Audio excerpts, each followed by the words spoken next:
Welcome to the Work, Wealth, and Travel podcast. I'm your host, Nicole, and this podcast is your guide to start creating a lifestyle by design. From entrepreneurship, money and finance, tax optimization and residencies, and everything in between, this show highlights the nuances of a true global citizen lifestyle. Let's dive in. In today's podcast episode, I sit down with Brian. Now, Brian, like me, is a global citizen. He has been abroad for a majority of his life, whether it's travel, working, or living. This was an amazing conversation with a like-minded global citizen and entrepreneur who has also lived in Turkey, China. So we discuss those cultures and a lot of the differences, as well as being an American citizen and some of the pros and cons when living a global citizen lifestyle to being an American. So let's dive into this episode. So I'm curious what this journey has started out like for you looking like, and then how it has grown into this very global lifestyle that you have now. Well, thanks for having me. Great to speak with you.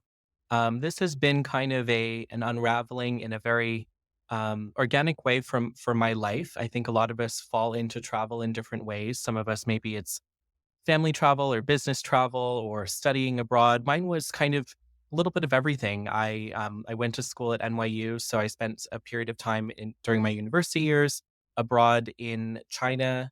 And I've spent time in China. I spent a lot of time also in the Middle East when I was studying, and then also traveling from the United States back and forth when I was in school. And then after that, I kind of took on a full time nomad existence with remote work and with doing some freelance work as well as having a full time role as a remote worker. And so for me, it's been kind of first it was some trips, then first it was weekends, then it was 1 and 2 weeks, and then it was a month during the summer, and then it was 3 months, and then it became kind of my full time life. I am from the United States. I grew up on the East Coast, and then my region of focus has mostly been Turkey, Middle East, Europe, and a little bit of Asia, although I haven't done as much Asia in recent years. But that's kind of my focus. Yeah. Cool. Okay. I love that little snapshot. I want to dive into the beginnings of your story and how that started for you. It sounds like you did a few small trips, they became medium trips, and then it became more of a lifestyle for myself. And I was guessing on a podcast yesterday, and I was sharing this exact story because I just found that there's such a path and a blueprint. And granted, this was quite a few years ago before lockdown, before I think this lifestyle became a little bit more normalized, which I absolutely love to see.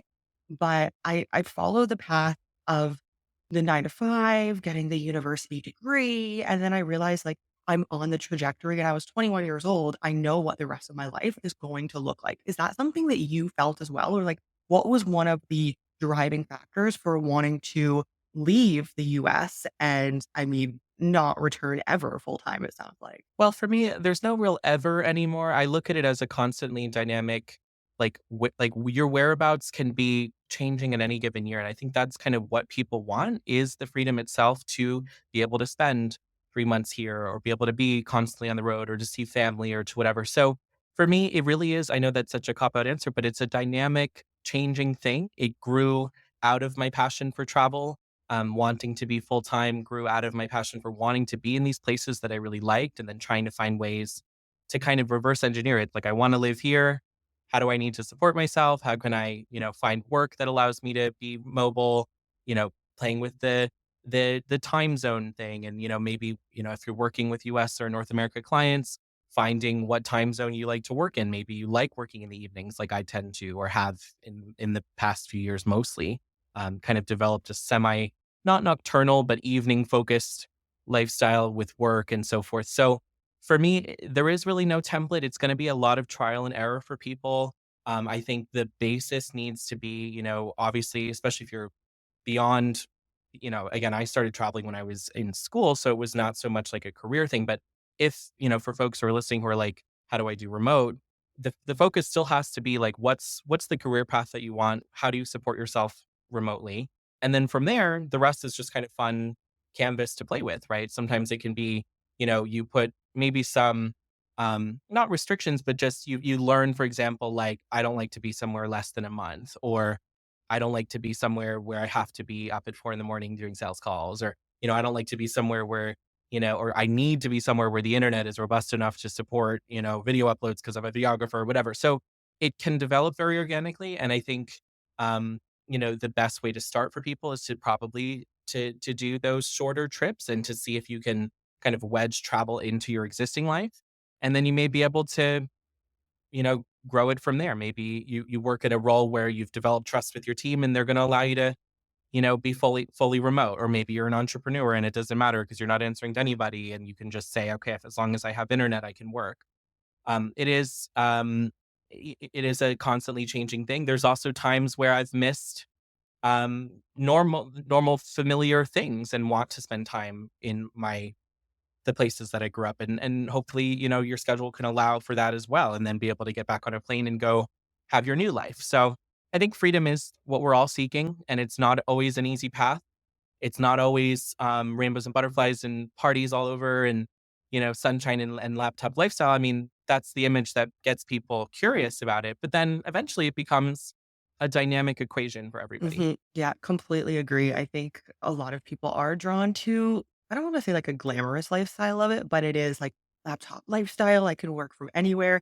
There are just as many struggles that come with that as there are working a 9 to 5. And I think I've been talking to a lot of Yeah. nomads who are starting this journey or they're like a year into the journey. And then they realize like, oh, this is actually work. I have to focus. I have to figure out how I tick, how I work best. Like you mentioning, you work best at night in these time zones because this is where people are for you or where people aren't. So you can work in any time zone. Like you really have to start figuring that out. And it doesn't always just take a few weeks. Yes, and sometimes you may find that you go on, for example, I found for doing pure nomadic, which I would consider nowhere under 30 days at a time, like in other words, short trips for the entire year, for example, that would be what I would call full-time nomadic.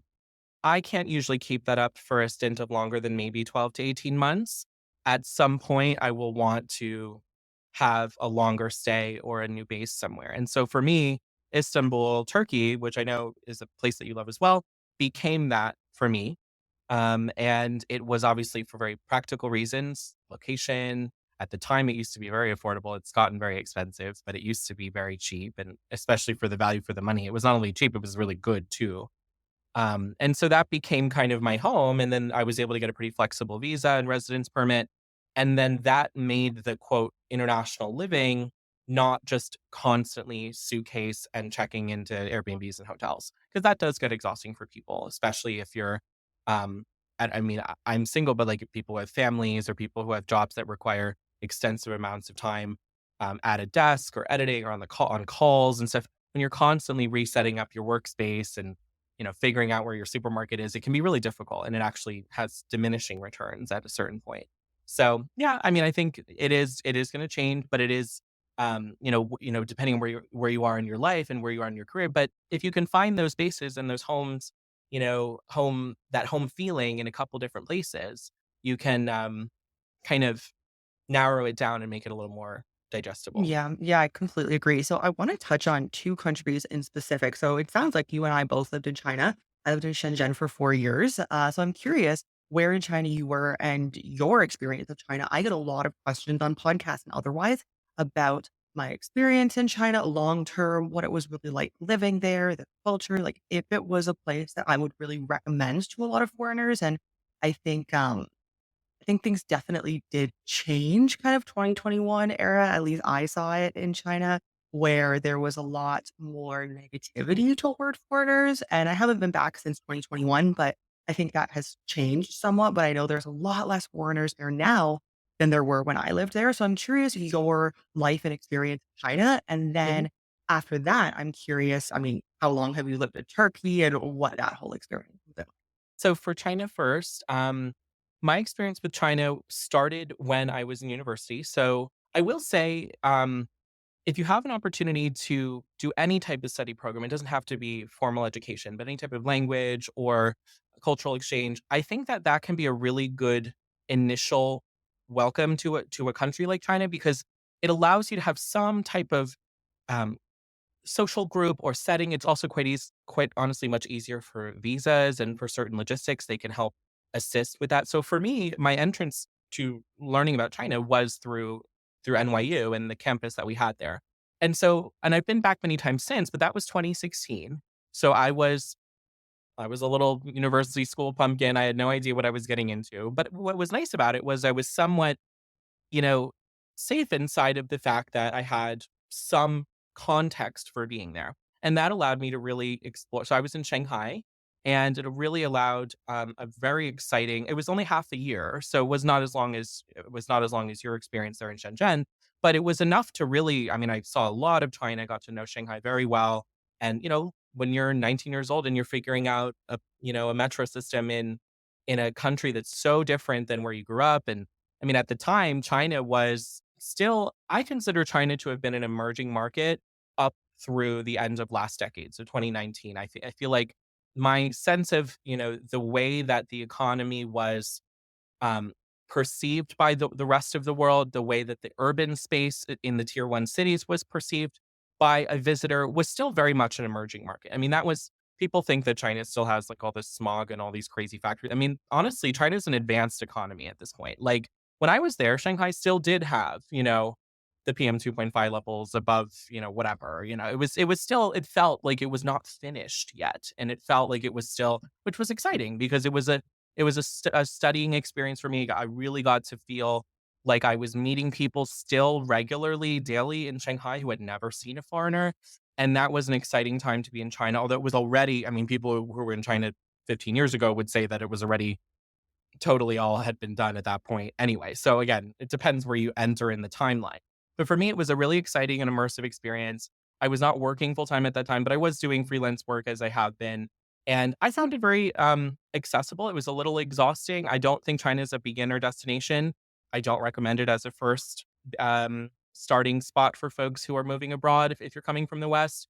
I think of it kind of as it's certainly not the most challenging, but it's not the most easy grab and go. There's a lot, quite honestly, the language barrier is the biggest for a lot of people. I had studied some Chinese, as a teenager in some different summer programs and stuff, which was kind of helpful for me to be able to speak to people. And I think probably my experience of it was able to be far more, um, engaging than for a lot of my colleagues and fellow students because realistically, nobody speaks English. I mean, in Shanghai, I'm sure at this point it's certainly changed, and I was recently there, and it did feel like more English. But really, you can't do much in China other than you know using using translating apps or charades and so forth to communicate. So it was very fun in that respect. And that was kind of the day.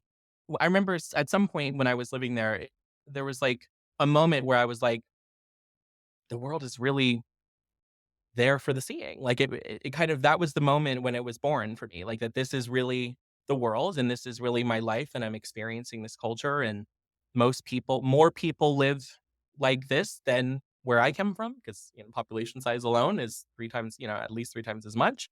So that was exciting for me. And then since then, I've been back many times and I've seen the changes. I was there right before COVID. I was there after COVID. And every single time it's always gotten a little bit more, it's just different. I mean, Shanghai is a very mature city. It's very developed, very clean. There is a significantly smaller presence of what appears to be like foreign tourists and so forth. Like it just feels very different. I don't know. It's something about China just kind of got finished in the last couple years, and it's not bad or good. It's just that's the trajectory of that economy, and it's interesting to see and compare. Yeah. No, it's interesting that you mentioned you went in 2016, Mhm. right? For the first time. So I arrived in 2017 to 2021, I was there. And I did have a similar sense back in like 2016 when I was kind of looking to relocate to China of the mindset of, I mean, I can only speak to my family and friends around me in Canada at the time, but it was very much so like China's sweatshops and smog and like very developing economy and not really any positives to it. Whereas I feel like now, only a few short years later, the and granted, like, I don't really spend almost any time in Western countries. I'm here in Canada for a few weeks, and then I'll be probably gone till who knows when. But I feel like the idea of China has changed significantly, and of course, the media has a part in that, but I feel like it's no longer what it was just a few short years ago back in 2016, 2017. Yes, I think part of that is our own respective awareness of that China has developed and changed in different ways. And I think part of it is a public shift. I wish more of it was a public shift than probably it is, because I think there unfortunately probably are a lot of people that still think that China is this backwater and so forth. And it'll be interesting. It'll be an interesting wake up call to them as they continue to see their quality of life and economy decline in the West, while in the East, it's the opposite story. So that's, for everybody to reconcile at their own timeline. But realistically, I mean, yeah, something did shift. And I think it, as it relates to this whole international living and so forth, I always invite people to at least visit, because if you haven't visited, and it's gotten easier for a lot of European passport holders in recent years and so forth, and also for Canadian and Chinese citizens to be, or sorry, Canadian and American citizens to get very privileged visa, lengthy visa um, privileges to stay there for 60, 90 days at a time, or for 10-year visas available, I think both for Chinese and US citizens.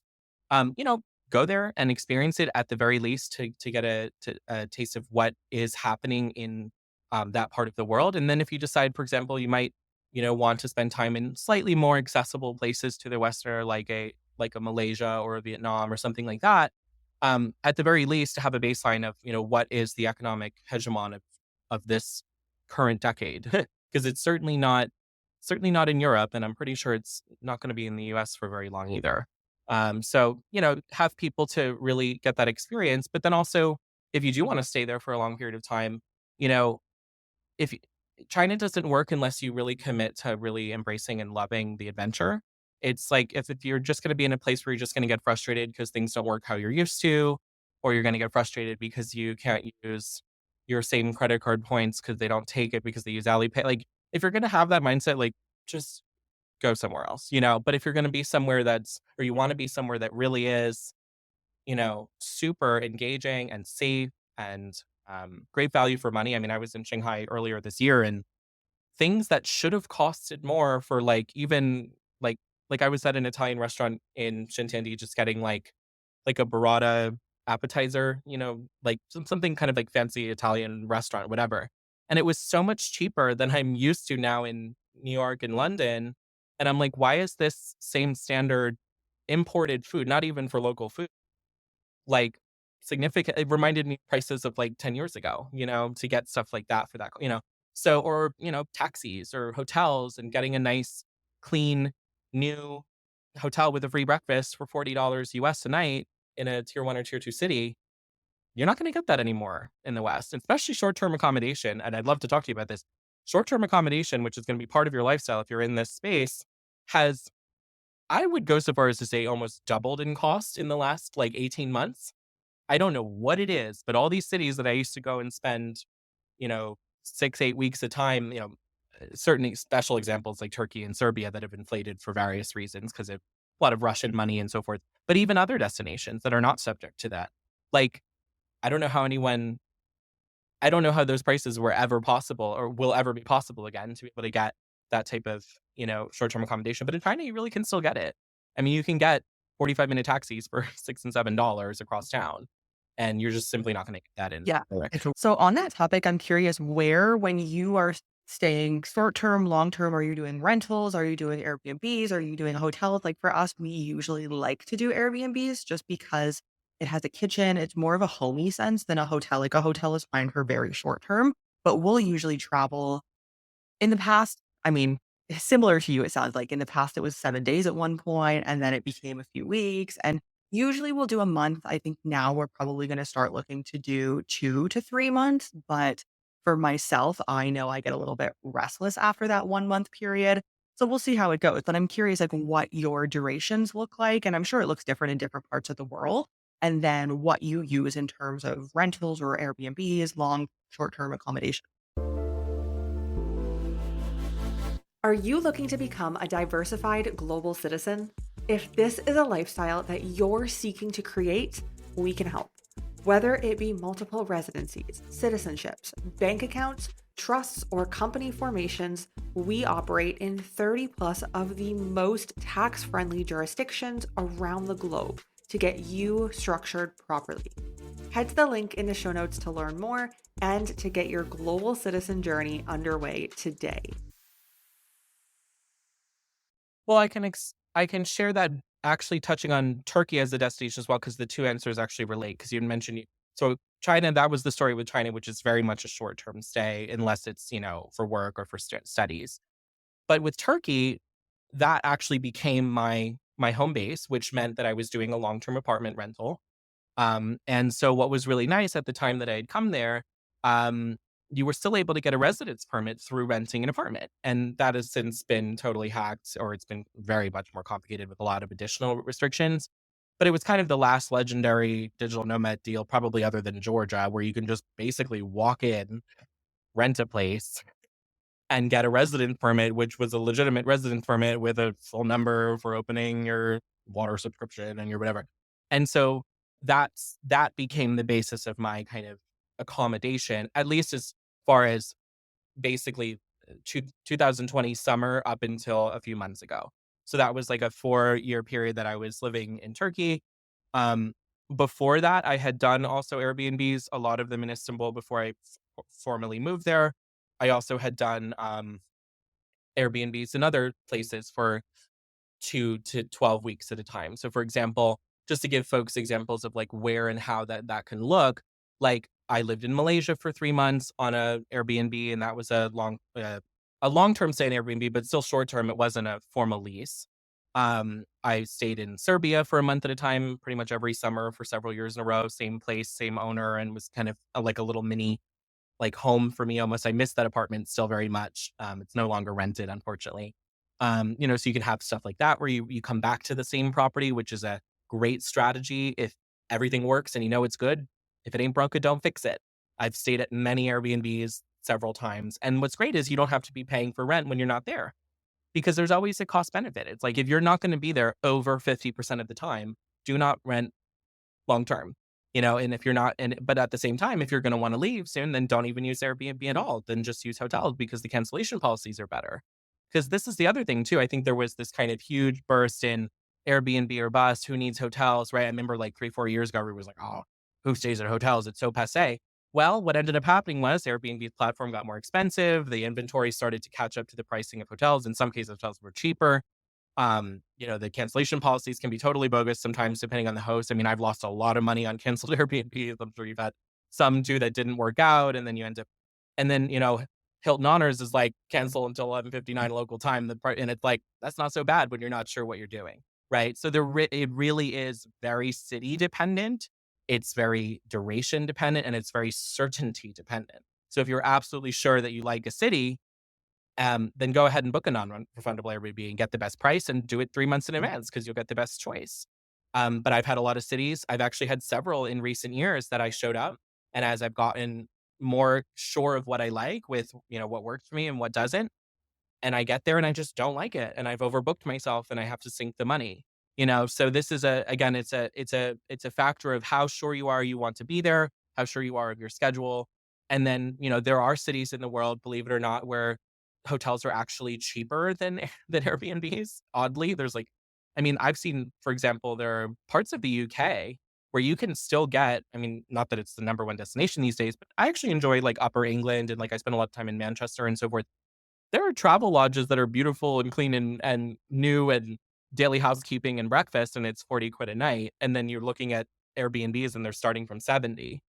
So and then you have cities where you could never dream of getting the amount of space plus a kitchen plus whatever. And most of those are in Europe, for example. I think that hotels tend to be a huge waste of money in most of continental Europe. There's just simply no reason, because the city lends itself to being in an apartment. The transit is really good. Like people who stay in a hotel in something like Budapest or Belgrade, I'm like, what are you doing? Because those places have such great apartments at such great prices, and really new refurbished places. Same thing with Turkey. Up until recently, Turkey has really clamped down on Airbnbs, and I'm back in hotels when I stay short term in Turkey now. So again, dynamic equation with accommodation. Okay, so talk to me a little bit about some of those restrictions and some trends that you've seen recently in Turkey. course, I love Turkey. You clearly love Turkey. And then talk to me about just the lifestyle as well. And what's different from some other places or even the US that you've experienced and why you fell in love with it. Well, so Turkey's original value proposition for me, as far as somebody pursuing this type of lifestyle, somebody pursuing kind of a second home, and looking for value for money, looking for great facilities, great consumer services, food, healthcare, all of that like lifestyle stuff that we all talk about in this kind of community. Turkey was arguably the best deal going when I really started doing this full time. So 5, 6, 7 years ago, I mean, you simply could not find a country with better value for money, especially as it related to things like healthcare, which do matter. You know, being able to see specialists, same day, being able to get wellness services and all those types of things. That was always the value prop for me for Turkey. It was always a little bit wonky with the interface. Sometimes people didn't, really the English is limited as well. Fortunately, I did learn some Turkish and I can, I've been here long enough that I can function with it because you really have no other choice if you're here long term to at least learn the numbers or something, right? But, there was, it was worth it to put up with some of those idiosyncrasies because the value was really there. And it was easy to stay long periods, get a residence permit. It was easy to get an apartment. When I was my first trip to Turkey, I remember staying both in an Airbnb 1 month and then in a hotel the other. I was staying in a Hilton property on points, and it was category one back when they still had. I don't know if you're a points person, but like it was the lowest category, and it was a brand new property, free breakfast, and fifth night free because I had the status from some card. So I literally stayed 6 weeks in a Hampton Inn in Turkey for free. Well, for points, because it was 4,000 points a night, which, I mean, 2 nights in the top tier property would have been the same for the 6 weeks in Turkey, just to show you how cheap it was. Like, it was literally that cheap, and it was insanely nice and, and so forth. So, for me, that was really exciting. That has changed. There are still great things about Turkey that are worth being there for, like the cultural, energy, the immersion element, the urban element of Istanbul being so I mean, don't have to sell you on that. It's a great city, millions of people, great city if you feel like you want to make friends or be out and about and you don't want to be stuck at home. If you really want peace and quiet, Istanbul's not your choice, although there are parts of the city that are quite peaceful and parks and so forth. But for me, it was all about central. I loved New York, and many things I loved about New York, I can still recreate in Istanbul. Nobody really bothers you, nobody really cares what you do, as long as you don't create a scene. Like great metro system, great airport. So that was the lifestyle. But as far as trends that have changed, I mean, Turkey has obviously people hear about the inflation of the local currency, the lira, but even in dollar terms, I ran a calculation just back of the neck and with my friend while we were sitting out to dinner the other night in Istanbul. We found the same menu because you know how in Google reviews you'll see like photos that users have submitted, and some of them are 3 and 4 years old. So we saw a photo of a menu that had been submitted of the same menu dishes and the lira prices because it was 3 years old, and then we looked up the historical exchange rate of the lira at that time, and in dollar terms, that same dish, which was like a beef dish or something, had literally, more than doubled in 3 years in dollar terms. And that's very, very bizarre. I mean, there's inflation in the US, there's inflation in Europe, but to have the same exact dish from the same exact restaurant be more than twice the price in a period. I mean, I feel like 2021 was like yesterday. I mean, the past 4 years just felt like one long year for a lot of us, but it's just insane to see how much the cost, and probably some of it was due for a correction. Again, it was far too cheap for the value. And I always had been telling people that, like, you're into arbitrage and you're into going where you're able to get the most value for your money. Listen, Turkey in 2019, 2020, there was no better deal, including for buying real estate, including for whatever. And now there was a correction. I hope that it will cool off. I don't suspect that it will because there's such a demand for Turkish tourism services because Turkey's the only country smart enough to bring in all the people that can't get into Europe I mean, if you're from Somalia and you want to go on a family vacation, you're not going to be able to get an easy visa for Europe. So again, Turkey's so dependent on tourism that they want, and not even dependent, they want and welcome tourism from all over the world, and they have benefited greatly from it. So with that comes obviously supply and demand at play, and the prices have just gone. I mean, it's actually so funny that there are parts of Istanbul that are more expensive. I mean, on the whole, it's still in absolute terms not like super pricey, but in certain micro economies, like gourmet coffee, like if you like a cold brew on ice and stuff in the nice bottle, which I happen to like. Honestly, there are parts of Europe and the United States where it's cheaper now to get a cold brew than even Turkey, which is crazy. It was never like that. Or like gourmet food or going out to like get I'm just trying to think of, like, examples of, like, I mean, even hotels, like, so as far as Airbnb, it's been heavily restricted. You need, like, a registration number, which most people don't do, of course, and it's not really enforced. Like, in a lot of cities, it's not really enforced, but it's made the inventory go down significantly, which means price goes up, and then, you'll look and see, like, a Holiday Inn or something in Turkey, which I'm old enough to remember when that was 25, 35 euros a night, and it's 120 euros a night, and it's not even in the city center, and it's summer, and you're saying to yourself, I can spend 3 nights in like a cute suburb of Paris or London for that. And again, not that Paris and London are the be all end all, but that was kind of the whole point of like the whole value proposition of Turkey was that it was so cheap and good. And now it's like not super great. It's kind of like B plus quality, and it's like still first world prices. And I'm kind of like, it's not checking out for me anymore. Again, love Turkey, not trying to bash the place wholesale. It's still my favorite country. If somebody said, what's your favorite country? It's still Turkey. But just be aware that it's not the dirt cheap backpacker destination that you may have been told about 5 years ago. Interesting. Thank you for sharing that because so like just to share a mind-blowing number, and you can probably convert this because I don't know the exact conversion anymore, but we moved there in 2021. We cut a lease. We only ended up staying there for 3 months, but we did get, I think it was like a 6-month lease. We got residency, like all of the things. And in Cihangir, so on the European side, which I feel like is kind of like the one of the places you want to be, right near Taksim Square, we were paying, I think it was 6,000 lira a month. Does that sound right? Is that like it was like a few $100 or something? Wait, say it again. Sorry, the connection cut out a little bit. What were you paying? I think I think we were paying, I think it was 6,000 Okay. lira per month for a 3-bedroom place in Cihangir. No lift, to be fair, but it was just a wild price. Like, what would that be? Well, I guess that was multiple years ago, but, like, does that price seem to check out for 2021 pricing? Well, I mean, I lived and again, let me know if my connection's okay. In Turkey, the internet's I'm in Turkey now, it's a little bit wonky. So folks that travel here, do be aware your internet can be a little jittery. So I lived in that area for my first year, and I was paying by the end of the year because it was still a locked in contract, less than $450 for a city center including bills, 2 bedroom, 2 bath, 450 US, right? That same apartment now easily would rent to a price agnostic customer at 2 and 3,000 US a month because it was just so central. I mean, the rental market is its own case study of economics. But yeah, I mean, these types of prices are not the pricing in Turkey. It's like a stock ticker.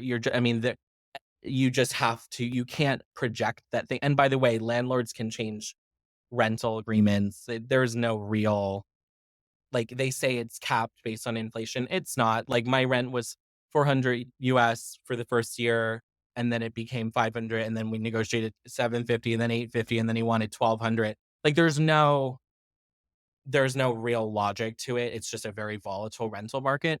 Again, 1200 is still not the world's most expensive for a really great apartment, but it's certainly not what it was, and you can live pretty much in any city in Europe for 1,200 US a month. So it's like if you don't love it or have another reason to be there, it's simply the price just doesn't check out for people. Yeah. Yeah, that's interesting. I think our price, like 6,000 at the time, I think was around like 5 or 600 USD, and that was for 2 people for a 3-bedroom. So, yeah, just wild. I do, and my partner and I both, like, we really wanna go Yeah. back, and I think it will be interesting when we get back to see the pricing because we were there for a pretty short period of time, like, about a year in total, but we traveled throughout a lot of the country, and we just have like that's the only pricing that we know Right. of Turkey now, and so I think it'll be very interesting to go back whenever that is. Yeah, like I don't want to scare people off. You can still find deals, but it's really a great case study of what foreign money can do to a city's economy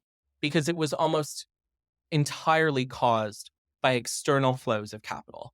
And I won't exclusively blame the Russia Ukraine situation because there's other reasons for it as well. There are other reasons why certain assets in Turkey, particularly lifestyle and hospitality assets, became extremely more valuable than they had been perceived. Like, for example, during COVID alone, there was a crash in the hospitality market globally, but there was still consistent demand for city center Istanbul hotels. Why? Because Turkey was one of the only countries smart enough to have flights open and people need a place to stay, or things like that. So there are so many factors that cause supply and demand to change for tourism markets. Seasonality is one in very heavily seasonal markets like Greece. Turkey is not as much of a, there really is no low season in Istanbul. They're certainly higher than other seasons, and that's been talked about, for example, in regions like the Caribbean as well, or in places like Medellin and these certain hotspots that have become nomad hotspots that folks maybe have researched. There used to be low seasons in the Caribbean. There aren't anymore. There's enough demand for especially at the high ends of certain markets, luxury accommodation in certain places, and then not even luxury, but just mid market, kind of mass affluent type offerings. There's just going to be enough people that are working remotely or that have reasons to be there or that don't have particular seasonality to their life that want to be there. So, I do think a lot of the grand deals of this arbitrage lifestyle nomad type thing, a lot of the best deals are gone, but there's always something new around the corner, right? Who would have thunk 10 years ago, that places like Antalya would be I mean, Antalya was just kind of it was kind of like a resort town for Germans and some Brits and Russians. Now Antalya is like a global city. It has one of the most visited cities in the world, Or who would have thunk that, even Thailand, which I'm not a big fan of Thailand. I'm notorious for not really liking Thailand in my friend circle. But think about how expensive and developed parts of the Bangkok hospitality industry have become. It was considered a dirt cheap place to live. Now you have luxury condos springing up every day, and I'm sorry, central Bangkok is not cheap. Like I don't know what people are saying when they say Thailand is cheap because, quality standards in touristic same thing with Bali. I mean, I was in Bali in 2015, 16, 17, and now Bali is a very mature hospitality market that there's no way you're going to get $20 view of the whatever pool things that people talk about. So, but again, then there's something coming around the bend. So that's the goal is to find what that is. So I recently saw a post of yours that I want to talk about. And so a little bit of background. I spend a lot of time and I have for the past few years now in Latin America. There's a lot of both from a personal standpoint and just really wanting to continue improving my Spanish and also from a business perspective, there's a lot to do there. I'm very excited to be back there in a few weeks' time. But you recently had a post, I think you were in Brazil, and it was an interesting hot take where I think you weren't really loving it quite so much. So I'm curious how you feel about that region of the world, if you've explored it, maybe you haven't yet, and then some of the drawbacks that you saw from that as well.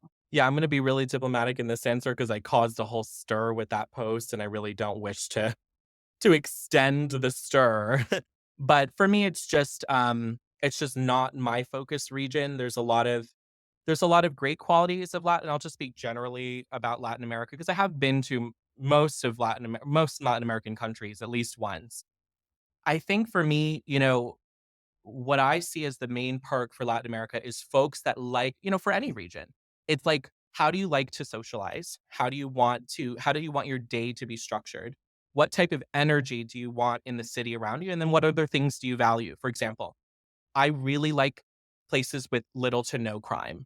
When you've lived in a place with little to no crime, and there are exceptions, like I really like Cape Town, for example, but there's, reasons that supersede that. Again, it's cost benefit. It's like if there's something so great and then you can deal with the crime, right? But like, for example, when you've lived in a country that has literally no petty crime, it's very exhausting and challenging to have to go back to a place where I mean, and you and I would both agree, 90% of Latin America, you do have to constantly look over your shoulder if you're carrying an iPhone 15 Pro Max or a what, like, I'm sorry, it doesn't mean that it's not worth going, but that's one thing that I just don't like, because there's like 45 other cities that I've lived in where I can walk around at 4 in the morning listening to my music and no one cares. Most of the Middle East, even Turkey. I've lived in Turkey over 5 years. I've probably maybe can count on one hand the times that I've ever felt bugged out walking around, and most of that was just because it probably didn't really know where I was going, but, like, really not a culture that cultivates that type of, there's just not that risk. So that's one thing for Latin America, which is not to be understated, especially if you have young kids or you're working with very expensive equipment or whatever it might be. Again, does that mean you shouldn't go? No, it's just something to be aware of. And also like the social vibe. I mean, for example, I don't drink. I don't drink any alcohol. And so you don't have to drink in Latin America, but it's certainly part of the culture to do so. And so that's something that I just feel really like not aligned with. And, is it more and more popular not to drink? Yeah. But still the majority of like random people that you're going to meet are going to be like, let's go drinking, let's go party. And I'm just like, I just don't like it. Right. So there's like a lot of little personal things. And that's part of this lifestyle is getting to know like what's important to you, what's a no-go. I think the appeal of Latin America for a lot of people is, especially folks who work on the North American time zone, they actually like being on that time zone. I actually specifically don't like being on the time zone if I can help it. So like I like a little bit of a delay and a buffer. So that's like, again, I like to look at like why are people going to different destinations. Part of it is that's what's marketed to them. Part of it is that's what's budget wise that makes sense. I actually think there are a lot of places that are a better value for money than Latin America, especially for a certain standard. Like for example, like, and I have a friend that we're always joking about, like, if you really like quality produce and, like nice cheeses or nice, tomatoes and stuff. Yes, there's always going to be local tropical fruit in Latin America, but by and large, the standard of supermarkets is just not to the same standard as most of Western Europe. If you like that kind of those kinds of products, you're just not gonna, I mean, a random supermarket in a suburb of Paris has some of the best food quality and food, just you just can't beat it. Even Turkey doesn't have that kind of food quality. So, like, that's a thing. Like, if you really like, gourmet food or something, I just don't consider Latin America to be the best destination for food quality. Or, you know, and I could go on and on. But again, since you asked, like, I think every region needs to be evaluated in terms of what is the value prop, if people really like socializing, nightlife, diving, activities, beaches, yeah, go to Medellin, go to Cartagena, go to El Salvador. I get it. People love it. It's just not my thing. Yeah, no, thank you for sharing that. I mean, I always want different opinions other than my own, and so that's why I was very curious of what your opinion and experience of it was like. And I do agree with a lot of what you said there, and I think every continent in the world and even subcontinents of each continent are for different people. And so for me, I love Asia. Like Asia's my place. I always say it. I am in Latin America right now for specific reasons, and food can be a struggle. Sometimes I do find, like, depending on where I am, I eat a little bit of meat now, but for the last 15 years, I really didn't eat meat. It's like that was a big struggle, and that really defined where I wanted to be. But see, like, coming here to Canada for a few weeks, like, I see things that spending so much time in Latin America, and you could do this in any part of the world, but I feel like Latin America is still very much so emerging, where Asia, it's just like not, it's a little bit more developed and a lot more tourism from what I have seen. And there's so many opportunities. So starting multiple different businesses down there. And when I get back down there, because I see the opportunity that every other continent has, but Latin America just doesn't either have that infrastructure yet or doesn't have those, I think, big conglomerates quite yet, where others, smaller enterprises can come in on a large or a small scale. Not saying I'm like a Walmart Right. investor over here, but I do see quite a few opportunities. And so while I love Asia, I always, at this point in my career, am going back to Latin America because there are such interesting untapped Oh yeah. opportunities. Oh, I mean, the more that I mean, there's a lot of best practice that one can learn from local, especially consumer services in Asia. I think you and I would both agree there's just no comparison when it comes to convenience and safety.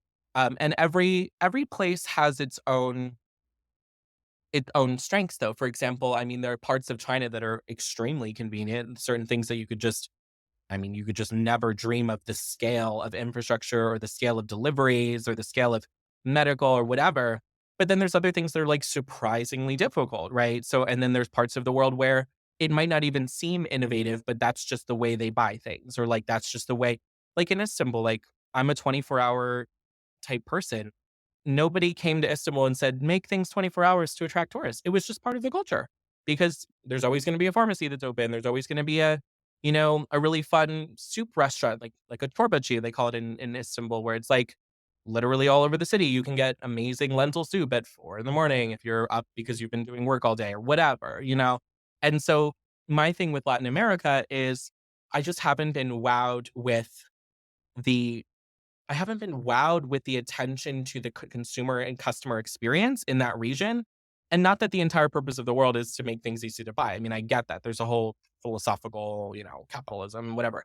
But if we're talking about, XYZ person has XYZ amount of money to spend per month and they're seeking a certain standard or quality element, it's just not the most compelling option for a lot. And that means there's room for growth. That means there's room for entrepreneurs that can produce those solutions, but they can do that first and then I'll come back. I do want to ask you about one more thing. And so you're an American citizen. I was watching one of your videos recently about how you were trying to, I think, get an additional passport. Is that correct? Yes. Yeah. And so I'm curious, like, what your thoughts are really just as an American. I mean, you have a very different mindset and set of experiences than most Americans and most Westerners in general. And so I'm curious, like what that struggle was, why it was so frustrating for you, and then what the mindset you see as a lot of Americans versus your mindset being abroad and really living this life. Well, I'll start by saying some pros of overseas US citizenship status, and then I'll just get into the cons because I'd rather just talk about the nuances of what the experience you're particularly referring to. But I mean, I'm not going to be ridiculous. Yes, the US passport is very strong. There are certain elements of, if you present a US passport or document, there are a lot of countries that are just going to leave you alone. There are also a lot of countries that are going to take additional scrutiny to you. They're going to have, they're going to be like, why is this person here? Nobody really wonders or asks when an overseas British or French citizen or even Canadian for that matter. There's a lot of passports that are seen much more neutrally. Now, again, pros and cons to that. As a US citizen, I feel like, there have been environments that I've been in, even coming in and out of Turkey, where like for example, Turkey's a great country for US citizens to live in because they just literally don't care. Like they know you're American, they know that there's a military relationship, there's no animosity. I mean, there's no love and warmth for the American government, but there's no hassle in terms of you as a person if you are presenting that nationality. However, there are a lot of myths around being American that people don't really understand. People think that this is the most powerful passport in the world. No, it's not. It's not by visa free access. It's not by a lot of other things. It also comes with a lot of costs. I mean, most common of which is the citizenship based taxation that everyone in the international space knows about. That if you're a US citizen or a US green card holder, you are liable for taxation on your worldwide income, regardless of where you live for the rest of your life, the rest of your time holding that citizenship or PR status, which means I could live in Papua New Guinea for the next 75 years and I'm still going to owe the US government not only the money, but the paperwork, the compliance, all of that kind of stuff. Now, am I at some level where that's going to really matter yet? No. Will I hope to get to that level? I think we all would want to get to a point where potentially, looking at that equation and saying, do I need to be American? And some people do that. And there are very high profile people that have done and have given up their US citizenship. There are also people who have decided that it has values beyond its monetary consequences. For example, the United States really is still the only country in the world that really has a a major functioning court system, banking system, and the liquidity of being able to provide literally the best banking and consumer banking products in the world, like these cards and stuff. All of that's American. Like, be not mistaken that every single offering, even in Canada, sorry, and Europe, is copying or a worse version of what is available to US citizens. That's a perk, right? Being able to protect your assets under the the umbrella of the American court system. I'm sorry, but if Turkey or whatever country didn't like you and wanted to put an injunction on your or to seize your overseas assets that are in the United States, they're not gonna. It's just not gonna happen. Again, most of this will not matter to the average person.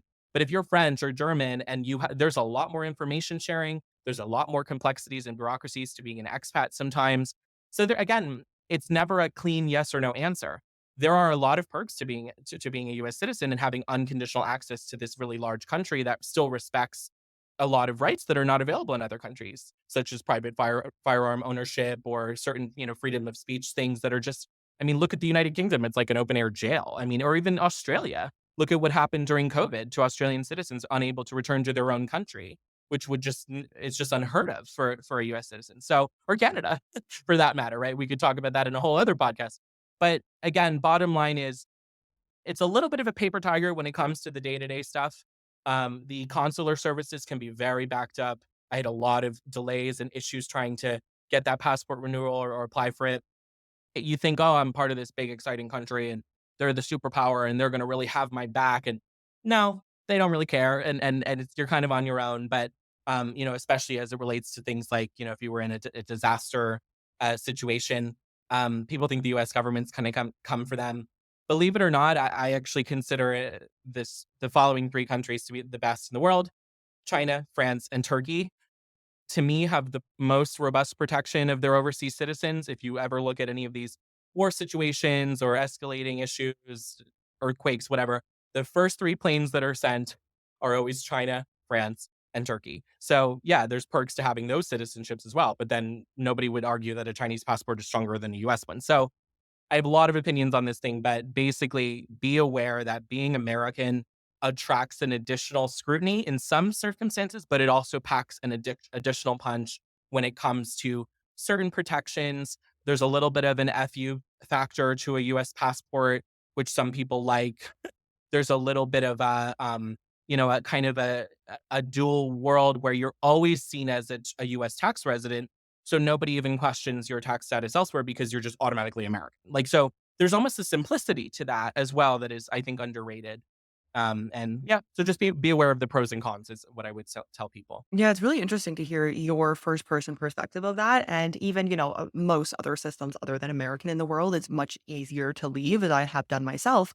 But I always say, whether it's easy or difficult to leave, there's going to be pros and cons of both sides. And like a big pro is obviously going to be your taxation. But even something as simple as owning a home in a place like the US or even Canada, where you're getting good yields, you can rent it out safely, you understand the economy and the local market. Whereas if you're like going into Turkey and even living there for 1 year as a foreigner, you're not going to understand that economy in terms of rental properties or purchasing a property as much because you're still a foreigner at the end of the day. And so that's something that I do see a lot just with the clients we work with is like really needing access to loans, mortgages. Like there are benefits to staying, but you really have to weigh those pros and cons. And then I also always say, obviously different for Americans, but like, what does your life look like in the medium to long term? Like this is not a short term decision. What does it look like for you? And obviously, we never know what's going to happen. Like things always do pop up, but projected, what does your medium to long term look like? And is your home country somewhere where in 10 years you want to come back to? Because what's the point of doing all of this if it's only going to be a 10-year period and then you enter that system Mhm. again? Well, and just a couple final comments on, especially with US and Canada. I've always said that Canada has one of the best perpetual expat passports in the world because it's perceived, well, first of all, it has the exact equivalent or better strength visa free than the US, which is a nice thing. It has the same perception as being a major developed economy, which who knows if that'll change in 20 years. I mean, Canada has its issues, but for now, it's still a first world country in most parts, right? And, it also has it's a perception of being Western. It's a perception of being, a global traveler. Nobody wonders if a Canadian citizen is going to overstay their welcome in, the Maldives and suddenly take up local employment and replace, so it's a top tier passport. Nobody would deny that. And you get privileged access to the United States economy, which literally no other passport in the world has true visa-free access to the US other than special situations like Bahamas and Bermuda and so forth. But even European passports, as you well know, are not visa-free. They're ESTA, they still need basically a visa. So if you need access to the physical landmass of the United States, Canadian citizenship can't be beat. And you get probably the same or better consular services and probably could tack on to if the Americans were evacuating people, you could probably bum a ride off them too, because it's basically the same, the same military, so forth. So again, Canada is and then you're not subject to citizenship-based taxation. So I always envy Canadian citizens because it's like you pretty much get the best of both, but then Canada has its own issues politically and so forth that are not as present in the United States. So but again, people always compare passports. They compare, what's the best passport? Yeah, a Luxembourg passport is great, but guess what? When push comes to shove, if you're a Luxembourg citizen, you only really are entitled to access that tiny piece of land, and nobody's coming for you. I mean, it's a EU citizenship, so you can theoretically access all of the European consular services. But as we learned with COVID, it matters what country is printed on the booklet. That's the only ticket home you have. The rest of these residence permits, tourist visas, all of this stuff under stress does not matter. So the more that people can get citizenships and or as permanent as possible of residencies, which I know you work on with folks, it's like you have to have some things in your pocket, because if you only have that one ticket home in a stressful situation, if you're living abroad, you're going to want to have as many options, cards in your deck as possible. It's like having one debit card and then you lose it or it gets declined. It's like, well, how did you plan to pay? So same thing with these international documents and bank accounts and so forth that folks work on. Have a couple contingency plans, because it's not always going to be simple. Yeah, could not agree more. And I think everyone listening to this as well is in the same boat of really having those diversification options became very prevalent blatantly for everyone to see a few years Right. back. But even before that, and especially now, like you really want those diversification options. So, Brian, this has been a really interesting conversation. Thank you for this insightful discussion. Where can people find you online? Well, thank you. It was great as well. You can reach out to me on social. So Brian.world is my Instagram, or LinkedIn, Brian Greco. Those are probably the easiest ways to reach me. You've just listened to the Work, Wealth, and Travel podcast. If anything from this episode resonated with you, I'd appreciate if you share this podcast on your socials. And of course, be sure to tag us at Work, Wealth, and Travel. And don't forget to leave a review on your favorite podcast platform. Thank you for joining us on this global citizen journey, and we'll see you in the next episode.